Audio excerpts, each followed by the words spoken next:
Hello students, कैसे हैं आप सब। आशा करती हूँ आप अच्छे होंगे और अच्छे से अपनी पढ़ाई कर रहे होंगे। मैं मोनिका रावत आपका स्वागत करती हूँ आईसीटी वर्चुअल क्लासरूम देहरादून में। बच्चों, आज हम क्लास 12th का जो आपका सब्जेक्ट है फिजिक्स, उसके प्रीवियस ईयर के जो क्वेश्चन पेपर है उसे सॉल्व करेंगे। तो लास्ट लेक्चर में हमने इस क्वेश्चन पेपर के कुछ क्वेश्चन सॉल्व किए थे। आज हम आगे के क्वेश्चंस सॉल्व करेंगे। तो बच्चों, अब हम चलते हैं अपने स्मार्ट बोर्ड की तरफ। तो आज का पहला क्वेश्चन है, हाइगेन सिद्धांत के आधार पर अपवर्तन को समझाइए तथा स्नेल का नियम निगमित कीजिए। यानी आपको क्या करना है, हाइगेन का जो प्रिंसिपल है उसके अकॉर्डिंग आपको रिफ्रैक्शन यानी अपवर्तन के सिद्धांत को बताना है, और स्नेल का जो नियम है, जो आपने रिफ्रैक्शन की कॉन्सेप्ट में स्नेल का जो लॉ पढ़ा था, उसको आपको डिराइव करना है या प्रूव करना है।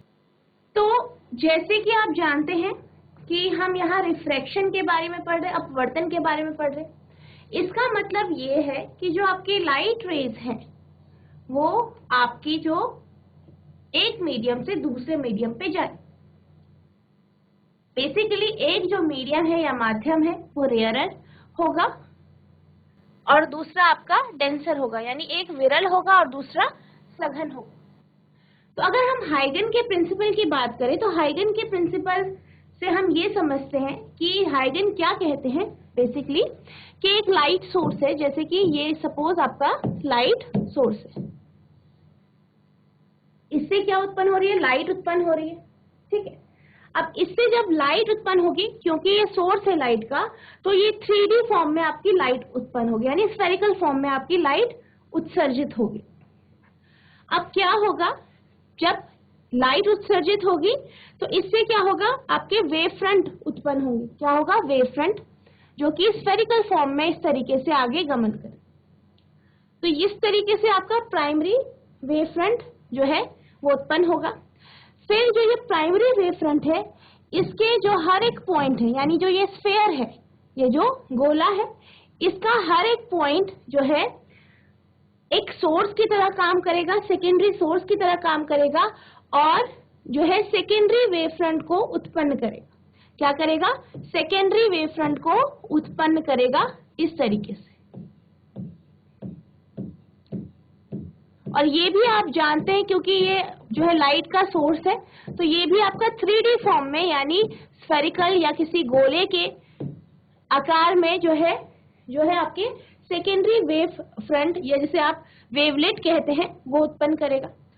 अब अगर हम ये जो सेकेंडरी वेवलेट है, इसके जो कर्व है, इसे अगर हम ज्वाइन करेंगे इस तरीके से, यानी अगर हम सेकेंडरी वेवलेट के जो सरफेस है उसे टेंजेंशियली जोड़े आगे की तरफ, तो आपको एक और वेव फ्रंट मिलेगा जिसे हम सेकेंडरी वेव फ्रंट कहते हैं।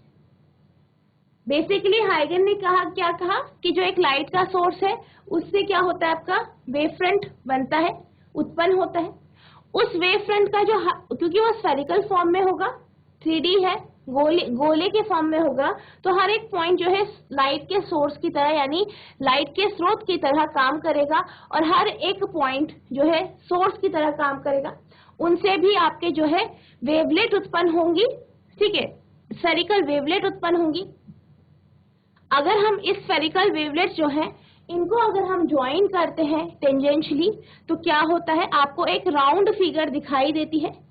ठीक है, टेंजेंशियली ड्रॉ करेंगे तो आपको एक राउंड फिगर दिखाई देगी। इस फॉर्म में क्या होगा, ये आगे गमन करेगा या ट्रैवल करेगा, और इस जो ये हमने ज्वाइन किया है इसको हम क्या कहते हैं, सेकेंडरी वेवलेट कहते हैं। अब इसका कॉन्सेप्ट लेके हमें क्या करना है, रिफ्रैक्शन के फॉर्मूले को, जो रिफ्रैक्शन का जो लॉ है, स्नेल्स लॉ, उसको समझाना है। तो आप मान लीजिए कि हमारे पास जो है लाइट है। अब हम क्या बोल रहे हैं, लाइट का वेव फ्रंट। ठीक है, तो हमारी जो लाइट आ रही है इस तरीके से आ रही है, आप देख सकते हैं।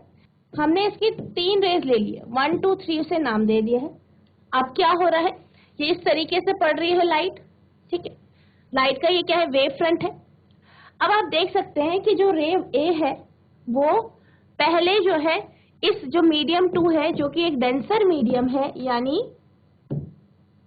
सघन माध्यम है, और डेंसर जो मीडियम 1 है वो विरल माध्यम है। ठीक है, तो क्या हो रहा है बेसिकली, आपके जो रेज है या जो वेव फ्रंट है वो जो है जो आपका रेयरर मीडियम है उससे डेंसर मीडियम की तरफ जा रहा है। अब ये कुछ इस तरीके से जा रहा है वेव फ्रंट, तो हमने इसे क्या मान लिया, 3 रेस पे हमने इसे जो है सेपरेट कर दी। पहली रे आप देख सकते हैं पहले जो है मीडियम का जो इंटरफेरेंस है या जो उसका बीच का जो हिस्सा है, इंटरफेस है सॉरी, उस पे टकराएगी। सेकंड वाली थोड़ा देर बाद टकराएगी, तीसरी वाली थोड़ा लेट टकराएगी। ठीक है, अब ये जो आपका मीडियम है हम ये मान लेते हैं इसका जो सेपरेशन है वो xy है, और c1 जो है वो हम वेलोसिटी, लाइट की वेलोसिटी मान लेते हैं रेयरर मीडियम में यानी विरल माध्यम में, और c2 जो है लाइट की वेलोसिटी मान लेते हैं डेंसर यानी सघन माध्यम में। अब हम ये जानते हैं कि रिफ्रैक्टिव इंडेक्स जो होता है वो बराबर होता है आपका c/v के। किसके बराबर होता है, c/v के। ठीक है, इसी तरीके से अगर हम μ1 की बात करें तो ये आपका हो जाएगा, जो आपका म्यू हो जाएगा वो बराबर हो जाएगा c1/c2 के, यानी किसके, रेशियो ऑफ लाइट, ये जो स्पीड है उसके रेशियो के बराबर हो जाएगा आपका रिफ्रैक्टिव इंडेक्स। इसे हम 1 मान लेते हैं। अब अगर हम बात करें इस रे के लिए, ये एंगल क्या है, इंसिडेंट एंगल है नॉर्मल के साथ। अब अगर हम बात करें ये पूरे एंगल की, ये 90 डिग्री है। ठीक है, आपका क्या है, ये वाला 90 है इस तरीके से। ठीक है, अब ये वाला पूरा 90 है, ये एंगल आई है, ये वाला भी 90 है, ये वाला भी क्या है 90 है। अब जो अगर हम यहाँ पे देखें तो ये क्या हो गया, आपका एंगल ऑफ इंसिडेंट हो गया इस रे के लिए। अगर हम ये पूरी जो क्या है आपकी पूरी वेव फ्रंट है उसके लिए अगर हम माने तो ये इसका क्या हो जाएगा, एंगल ऑफ इंसिडेंस हो जाएगा। इसी तरीके से जैसे ही ये पूरा का पूरा वेव फ्रंट इस तरीके से यहाँ गुजरेगा तो ये जो एंगल है ये क्या हो जाएगा, एंगल ऑफ रिफ्रैक्शन हो जाएगा। अब हमें क्या करना है, अब हम ये जानते हैं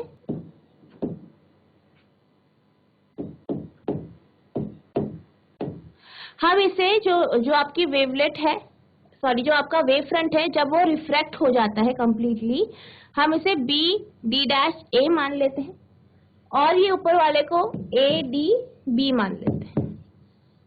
ठीक है, अब आप यहाँ पे देख सकते हैं कि जब ये पॉइंट यहाँ पे पहुंचेगा, ठीक है, ये पॉइंट यानी जो आपका फर्स्ट रे है वो जब ए पॉइंट पे पहुंचेगी उस समय दूसरी जो रे है वो आपकी डी पे पहुंचेगी, तीसरी आपकी बी पे पहुंचेगी।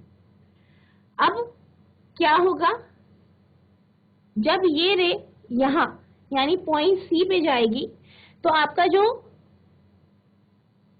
सेकंड रे है वो डी डैश पे पहुंचेगी, और तीसरी रे आपकी पॉइंट ए पे पहुंच जाएगी। इसमें अगर हम बात करें बी ए की, तो जो आपका बी ए होगा वो बराबर होगा speed of light c1 into T. B A हो जाएगा B A dash c1 into T. T क्या है, टाइम है, c1 क्या है आपका स्पीड है। अब इसी तरीके से अगर हम बात करें ए बी डैश की, तो इसकी जो डिस्टेंस है ए बी डैश ये बराबर हो जाएगा c2 इंटू टी के। ये थर्ड इक्वेशन हो गई, ये आपकी क्या हो गई, थर्ड इक्वेशन हो गई। अब अगर हम बात करें यहाँ पे आपका जो साइन आई की अगर हम वैल्यू निकालना चाहते हैं, ये जो आपका ट्राइंगल है इसमें अगर हम साइन आई की वैल्यू निकालें तो आपकी जो साइन आई की वैल्यू होगी वो ए डैश बी और ए डैश हो जाएगी अपॉन ए डैश, यानी sign I A dash B upon A dash हो जाएगा। तो ए डैश बी जो है या बी ए डैश जो है ये आपका C1 इंटू टी है अपॉन ए डैश। इसी तरीके से अगर हम साइन आर की बात करें, ठीक है, साइन आर की अगर हम बात करें तो जो साइन आर है वो बराबर होगा आपका, आप ये वाला ट्राइंगल लेंगे ए डैश बी, तो ये आपका बराबर होगा सी ए या सॉरी बी ए या A B upon A dash, यानी आपका साइन आर हो जाएगा A B dash upon A dash.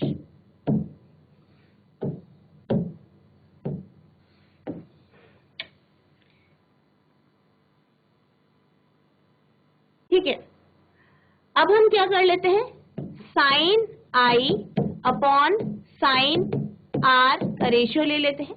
Sign i है C1 into T upon A dash और साइन आर है जो आपका ए बी डैश है, आप जानते हैं C2 इंटू टी है अपॉन ए डैश, तो इसकी जगह हम C2 into T upon A dash होता है। Sine I upon sine are बराबर C1 into T upon C2 into T.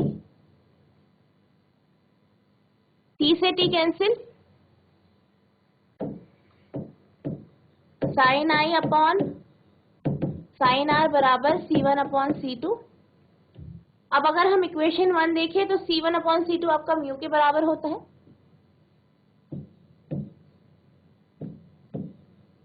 From equation 1 समीकरण 1 से हमें क्या प्राप्त होता है, sine I upon sine are बराबर C1 अपॉन C2 बराबर म्यू, यानी म्यू बराबर साइन आई अपॉन साइन आर। तो ये आपका स्नेल्स लॉ से प्रूफ हो गया है। और अगर इसी तरीके से अगर हम रिफ्लेक्शन के सेकंड लॉ की बात करें तो सेकंड लॉ कहता है कि जो इंसिडेंट रे होती है नॉर्मल होता है और रिफ्लेक्टेड रे होती है सब एक ही प्लेन में लाई करते हैं। तो ये आप यहाँ पे देख सकते हैं। तो इससे आपका जो है रिफ्रैक्शन का कॉन्सेप्ट जो है वो प्रूफ हो गया है, स्नेल्स लॉ प्रूफ हो गया है। अब हम चलते हैं अपने अगले प्रश्न की तरफ। तो हमारा अगला प्रश्न है, ये ऑप्शन और में है यानी अथवा में है और 3 मार्क्स का ये प्रश्न है।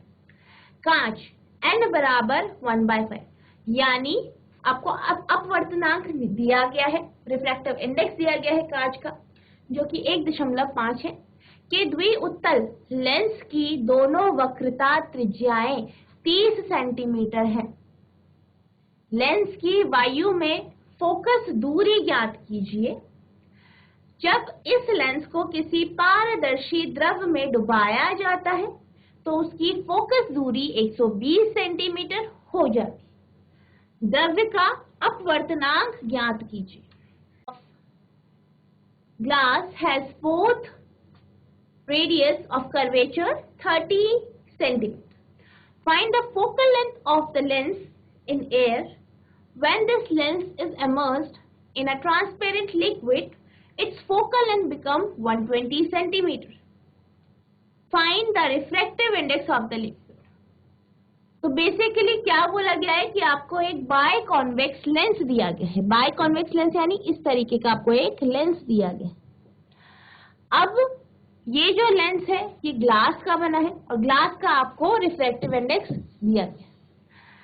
इसके दोनों जो लेंस है उनका जो रेडियस ऑफ कर्वेचर है, रेडियस ऑफ कर्वेचर जो है वो 30 सेंटीमीटर है। इसके लिए जो r की वैल्यू दी गई है दोनों के लिए r1 r2 मानेंगे हम, वो 30 सेंटीमीटर दी गई है।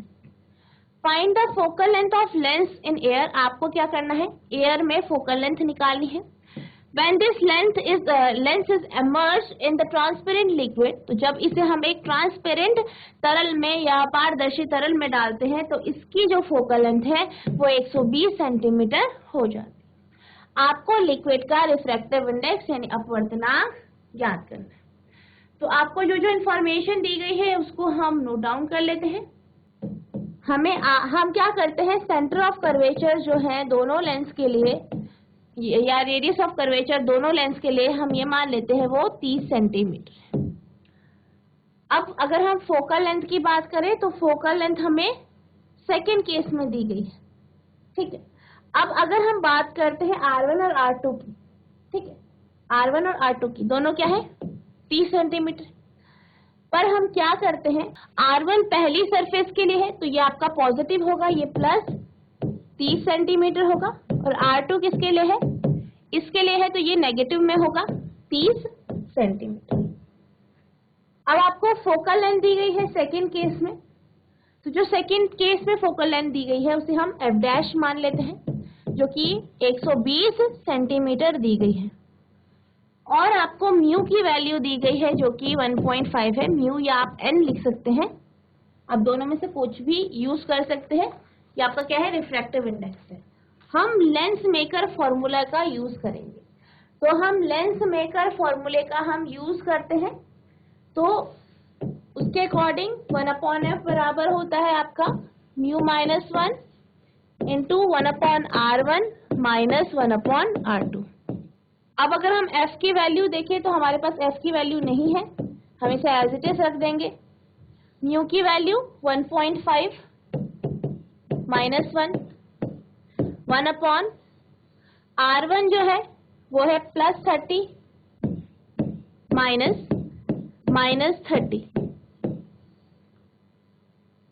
1/f बराबर 0.5 यहाँ पे आ जाएगा, ये आपका 30 LCM हो जाएगा, 1 + 1 माइनस प्लस हो जाएगा, तो 1/f हो जाएगा 0.5 इंटू 2/30, पॉइंट से पॉइंट 0 बढ़ जाएगा, 5 6 30, ये आपका 1/30 आ गया।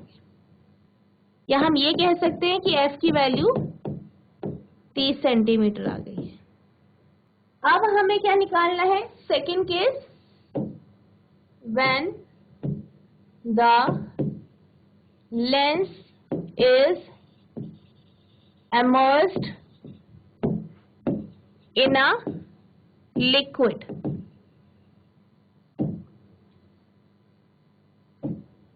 जब लेंस को एक पारदर्शी तरल में रखा जाता है, तो इसमें हम लेंस मेकर फॉर्मूले का यूज करेंगे। तो यहाँ पे हमारा जो फोकल लेंथ है वह डैश हो जाएगी बराबर μ2 अपॉन μ1। तो जो μ2 है वो ग्लास है और μ1 जो है आपका लिक्विड है, 1/r1 माइनस 1/r2। अगर हमने क्या कहा, पहले केस में हमने क्या करा कि जो हमारा लेंस है वो एयर में रखा है, तो जो हमारा अपवर्तनांक है, रिफ्रैक्टिव इंडेक्स है, वो कैसा होगा आपका, कांच और एयर का, यानी इन दोनों का रेशियो होगा। अब आपका जो लेंस है वो रखा गया है एक लिक्विड में, एक पारदर्शी तरल में, तो जब हम रिफ्रैक्टिव इंडेक्स की बात करेंगे तो क्योंकि आपका जो ये कन्वेक्स लेंस है ये एक लिक्विड में रखा गया है, ठीक है, ये लिक्विड है इसकी चारों तरफ, तो हम कैसा लेंगे, आपका ग्लास और उस लिक्विड का, ठीक है। तो μ2 जो होगा, ठीक है, जो μ2 होगा वो आपका कांच का है, और कांच का जो होता है रिफ्रैक्टिव इंडेक्स वो 1.5 होता है, ठीक है।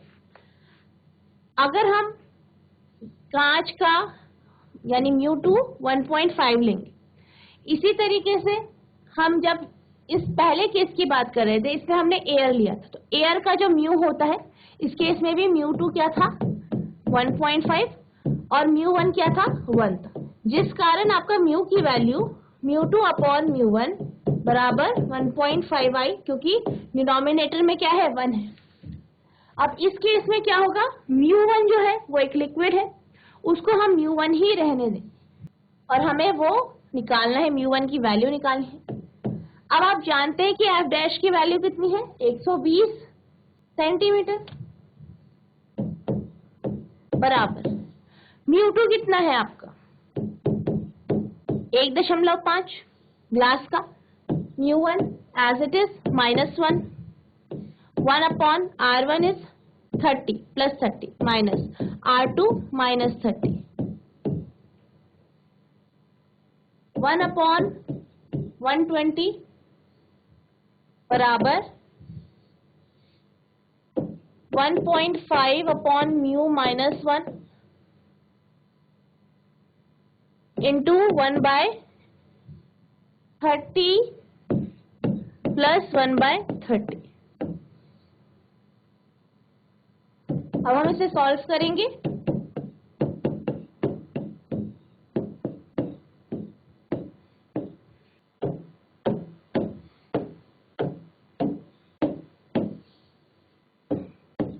थर्टी का एलसीएम ले लेंगे, ऊपर 2 आ जाएगा, 1/120 बराबर 1.5 upon μ1 minus 1, 1 upon 15, 1.5 upon μ1 minus 1 बराबर हो जाएगा 1 अपॉन 120 इंटू 15।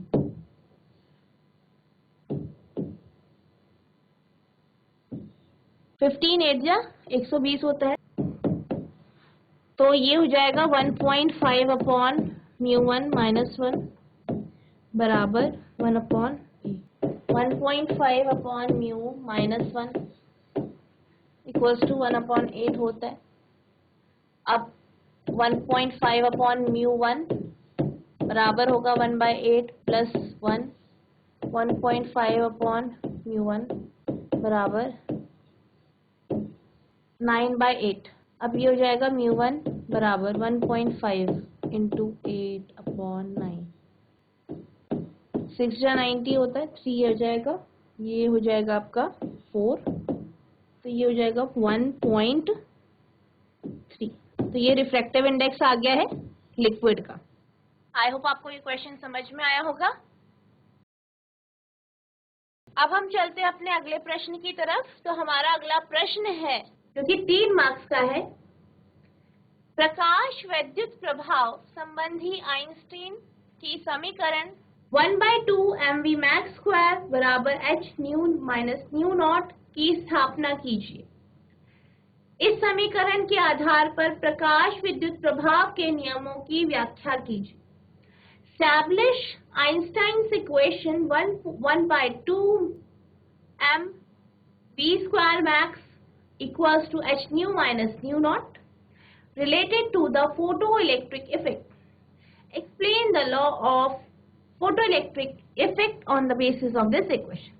यानी आपको आइंस्टाइन की जो इक्वेशन है, आइंस्टीन की जो इक्वेशन है, उसको आपको क्या करना है, एस्टैब्लिश करना है, डिराइव करना है, और फिर उससे रिलेटेड यानी जो फोटो इलेक्ट्रिक इफेक्ट से रिलेटेड जो लॉ है, नियम है, उनके बारे में आपको बता। अब सबसे पहले हम आइंस्टाइन की जो फोटो इलेक्ट्रिक इक्वेशन है उसकी हम बात कर देते हैं।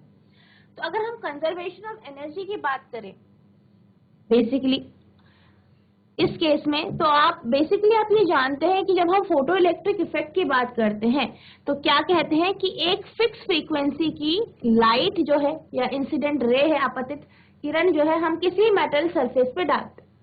अब क्या होता है, इसकी फ्रीक्वेंसी इतनी होती है जो कि इन इलेक्ट्रॉन्स को बाहर निकलने के लिए जितनी थ्रेशहोल्ड जो है फ्रीक्वेंसी या थ्रेशहोल्ड एनर्जी चाहिए उससे ज्यादा होती है, जिस कारण क्या होता है, ये जब आपके मेटल सरफेस पे पड़ता है तो आपके जो इलेक्ट्रॉन है वो क्या हो जाते हैं, उत्सर्जित हो जाते हैं। अब जब ये इलेक्ट्रॉन उत्सर्जित होते हैं तो क्योंकि थ्रेशहोल्ड जो एनर्जी है उससे ज्यादा जो है इस पार्टिकल की एनर्जी होती है, तो कुछ जो एनर्जी है वो इलेक्ट्रॉनों की जो है स्पीड में चली जाती है, यानी उसको काइनेटिक एनर्जी मिल जाती है। जो इलेक्ट्रॉन्स होते हैं उसको काइनेटिक एनर्जी के रूप में जो है एक्स्ट्रा एनर्जी मिल जाती है। बेसिकली क्या हो रहा है, इसमें हम कंजर्वेशन ऑफ एनर्जी के बारे में पढ़ रहे हैं। आपने क्या किया, आपने एक लाइट इंसिडेंट की, ठीक है, एक लाइट इंसिडेंट की जिसकी फ्रीक्वेंसी जो है थ्रेशोल्ड फ्रीक्वेंसी से ज्यादा है। मान लीजिए वो जो लाइट है उसकी जो एनर्जी है वो आपकी मान लीजिए 12 है, 12 यूनिट मान लेते हैं, ठीक है। अब ये रे जो है इस मेटल सरफेस पे पड़ी, अब यहां से इलेक्ट्रॉन निकालने के लिए तो 9 यूनिट की जरूरत थी। अब क्या हुआ, जो लाइट है वो इस मेटल सरफेस पे पड़ेगी, अब क्या होगा, अब ये जो इलेक्ट्रॉन है इस इलेक्ट्रॉन पे पड़े, इस इलेक्ट्रॉन को 9 यूनिट एनर्जी चाहिए थी, 9 यूनिट ऊर्जा चाहिए थी, उन्होंने इसको दे दी, अब ये इजेक्ट हो गया। बाकी की जो बची है 3 यूनिट, यानी जो आपकी इंसिडेंट रे है उसकी तो 12 यूनिट एनर्जी थी, उसकी 9 यूनिट एनर्जी तो इलेक्ट्रॉन ने बाहर निकलने में ले ली। बाकी जो 3 यूनिट एनर्जी बची वो इस इलेक्ट्रॉन पे काइनेटिक एनर्जी की फॉर्म में हमें दिखाई दी, यानी इसकी जो स्पीड जो है वो किस पे डिपेंड करी, इस 3 यूनिट एनर्जी, ठीक है। लॉ ऑफ कंजर्वेशन है, यहाँ पे आप देख रहे हैं कि जो आपकी लाइट की एनर्जी है, लाइट की ऊर्जा है, वो जो है इस इलेक्ट्रॉन के वर्क फंक्शन के लिए यानी कार्यफलन के लिए यूज हुई, और कुछ जो है इसके काइनेटिक एनर्जी में यूज होगी। तो इसी को हम बेसिस मान के जो है आइंस्टीन का जो इक्वेशन है उसे हम निकालेंगे। तो by conservation of energy, the energy of incident photon, यानी जो फोटोन है, आप जानते हैं कि जो लाइट रेस पड़ रही है वो पैकेट के फॉर्म में पड़ रही है जिसे हम फोटोन कहते हैं, तो उसकी जो एनर्जी है वो बराबर होगी वर्क फंक्शन, वर्क फंक्शन यानी कार्यफलन, यानी वो एनर्जी जो कि इलेक्ट्रॉन को सरफेस से बाहर निकलने के लिए चाहिए, उसके plus kinetic energy, maximum kinetic energy of electron, यानी इलेक्ट्रॉन को जितनी काइनेटिक एनर्जी यानी जो है इसकी गतिज ऊर्जा के लिए जितनी एनर्जी चाहिए, वो जो फोटोन की एनर्जी होगी वो बराबर होगी वर्क फंक्शन के, यानी जितनी एनर्जी उसे उस मेटल से बाहर निकलने के लिए चाहिए प्लस उसकी जो गतिज ऊर्जा है वो, ठीक है। तो हम इसे कैसे लिख सकते हैं, हम इसे लिख सकते हैं जो आपका फोटोन की जो एनर्जी है वो h न्यू है, न्यू फ्रीक्वेंसी है, एक फिक्स फ्रीक्वेंसी की हम लाइट डाल रहे हैं, बराबर काइनेटिक एनर्जी कितनी है, हाफ एम वी मैक्स का स्क्वायर, प्लस वर्क फंक्शन जितना उन्हें एनर्जी चाहिए, थ्रेशोल्ड जो है जिसमें थ्रेशोल्ड फ्रीक्वेंसी हो ताकि वो बाहर निकल जाए, तो वो आपका W नॉट। अब W नॉट जो है वो बराबर होता है आपके h न्यू नॉट के, किसके बराबर होता है, W नॉट बराबर होता है h न्यू नॉट के, यानी उतनी एनर्जी जितनी इलेक्ट्रॉन को सरफेस से बाहर होने के लिए चाहिए। अब हम W नॉट की जगह h न्यू नॉट रख देते हैं, ठीक है। क्या कर रहे हैं हम, h न्यू बराबर हाफ m v मैक्स का स्क्वायर हुआ, ये आपको समझ में आया, plus W not, W not की जगह हम लिख लेंगे h न्यू नॉट, ये आपका एज इट इज आ जाएगा।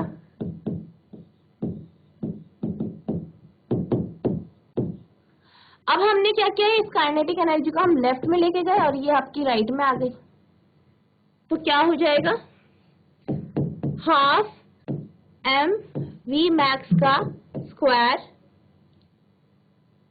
बराबर h new minus h new not. अब इसमें आपने h को कॉमन ले लिया है तो आपका k मैक्स यानी काइनेटिक एनर्जी जो आ गई वो बराबर आ गई h new minus new not. तो ये हमारी आइंस्टाइन का जो है फोटो इलेक्ट्रिक समीकरण जो है वो ये हमारा ये आ गया है। अब हम इसके बेसिस पे बात करते हैं जो फोटो इलेक्ट्रिक एमिशन के जो लॉज हैं उनकी। तो जो पहला लॉ है वो ये कहता है कि जब आपकी एक फोटोन जो है किसी एक मेटल सरफेस पे पड़ेगा तो वो एक इलेक्ट्रॉन को इजेक्ट करे, उसी तरीके से अगर 2 फोटोन पड़ेंगे तो 2 इलेक्ट्रॉन को इजेक्ट करेंगे। इसी तरीके से अगर बहुत सारे जो इलेक्ट्रॉन है, जैसे 10 इलेक्ट्रॉन 10 जो है लाइट की रेज पड़ी और उन्होंने क्या किया, 10 इलेक्ट्रॉन्स को इजेक्ट किया।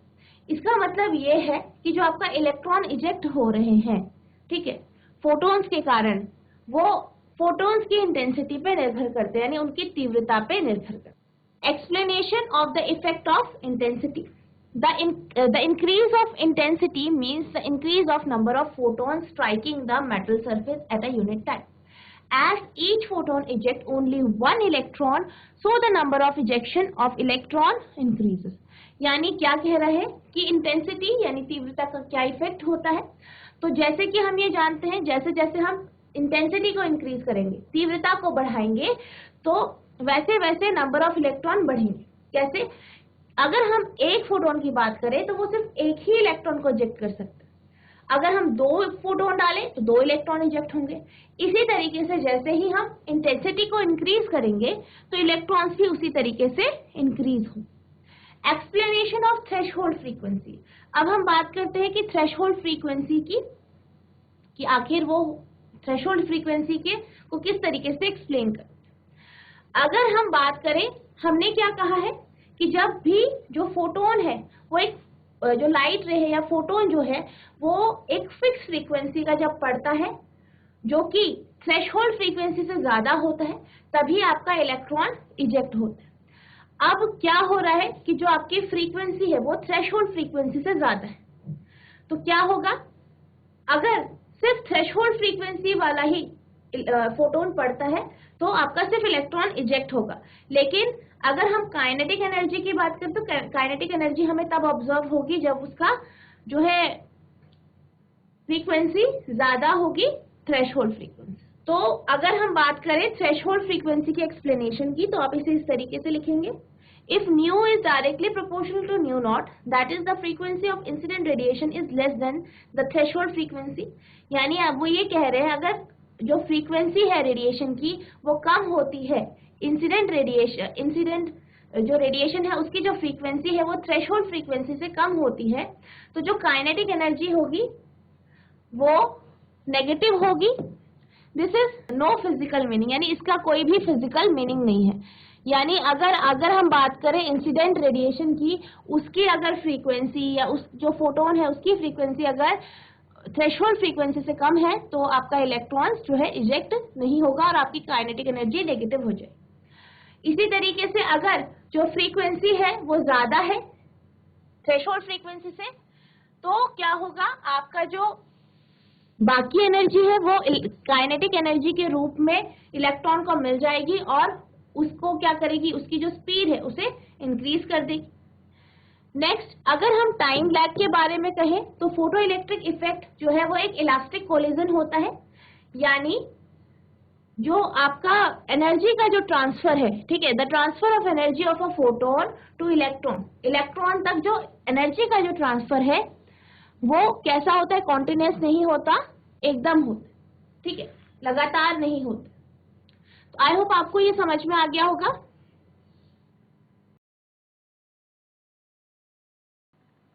तो बच्चों, हमने आज क्लास 12 के क्वेश्चन पेपर था उसके कुछ क्वेश्चंस डिस्कस किए।